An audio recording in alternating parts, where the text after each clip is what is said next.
I wear my hijab because I want people to judge me for who I am rather than what I look like. I don't like it when, I don't think any person likes it when somebody likes them just for how they look like. They should like them for our personality, and that's what we strive for as human beings. So this is like something extra there so that we're able to get to it sooner, so that people like us for our personality rather than, you know, how good I look. Well, the number one reason of why I wear hijab is to only be submitting to God and to follow God's laws and rules. And, you know, of course, in the Quran, it talks about how a woman should dress modestly and to obey those rules and the foundations of that God has allowed for us and has established for us to live on our day-to-day society. I wear my hijab because I think it's a form of respect, and people look at you as a person, not as a woman. Generally, a common misconception about my hijab is that I'm oppressed and that I have to ask a man permission anytime I want to do something, and we usually crack jokes about that because we all know that it's not true. No, my father never forced it on me. It was a choice, and I really like it. That's why God says that women should wear scarves, is that back before the actual, you know, Islam came and whatnot, women who wore scarves were royalty. And they were the ones that didn't have to, like, clean and, you know, vacuum, do whatever. That was a symbol of royalty. And therefore, after Islam, what we wear every day is a symbol of royalty. I don't have to do anything if I don't want to. Ideas of when people come up to you and they say, you know, why do you wear it? Are you bald? Do you go to sleep with it? Do you take a shower with it? The first question I always get asked is, are you hot? That's probably the funniest thing. I got asked by an Elvis in Vegas if I was hot. No.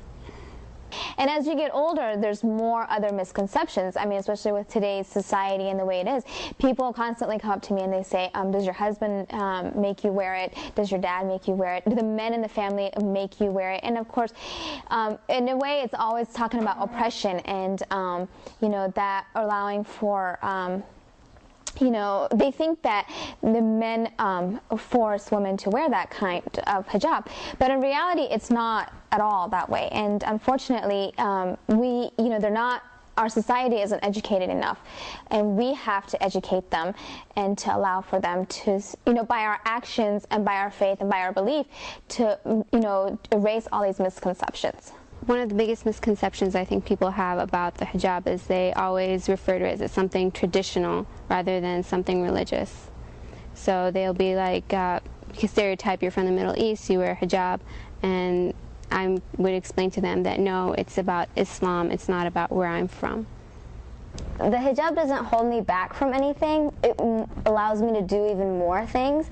I can do things without wondering what people care or wondering what people think about me, and it just opens up so many more opportunities rather than holding them back. That's a rather normal misconception that people get, that the hijab holds you back rather than enhances your capabilities. I don't think the hijab has ever held me back from doing what I want. You know, the fortunate thing about me in my career is that the hijab hasn't ever held me back. You know, I'm an architect, and actually the hijab allows me and pushes me to be more forward. The number one thing that I get from clients, for example, is that men clients love the fact that I wear the hijab because they can focus on work rather than the fact that a woman is in front of them. You know, I'm not a distraction for them. Instead, they're more engaged in business, they're more engaged into how educated I am, they're more engaged into my soul and making sure that, you know, work and progress gets done rather than, you know, a distraction, I almost want to say. So it's always been, I've always had the upper hand because I've worn a hijab. My message to those girls who are afraid to be different by wearing the scarf is that different is good. If you're unique, that's what makes you stand out from the crowd, and that's what we all need as human beings. I tell them you should wear your hijab. I mean, there's nothing wrong with being different. There's nothing wrong with showing who you really are, and it's part of your religion, so why not? I really think that a woman or a girl, especially a young girl, should try for at least one day, 24 hours to wear a hijab and to go out, because the whole world changes. You see how men all of a sudden start respecting you. You have some sort of respect, but men and women tend to respect you more. A lot of people when I came from Kuwait had that concern as well. They said, well, why don't you just take it off over there? And I wouldn't do it, and I wouldn't change anything. And they said, people give you trouble, people look at you differently. I've been here 4 years and I've never had trouble. No one has ever looked at me differently. It's been great. And just go ahead and try it. It's actually a good thing. And of course, if a room is full of white marbles and a white, ping pong balls, and the one that's red is the one that stands out. So it's the one that you want. It's the jewel in the box that you are automatically attracted to. And when that jewel in the box is something that is protected and it's wonderful and and has a good soul and it's a good being and it's faithful, that's the one that people are automatically drawn to. And it's good to be that one red ball and filled with a whole bunch of room. It's good to be different.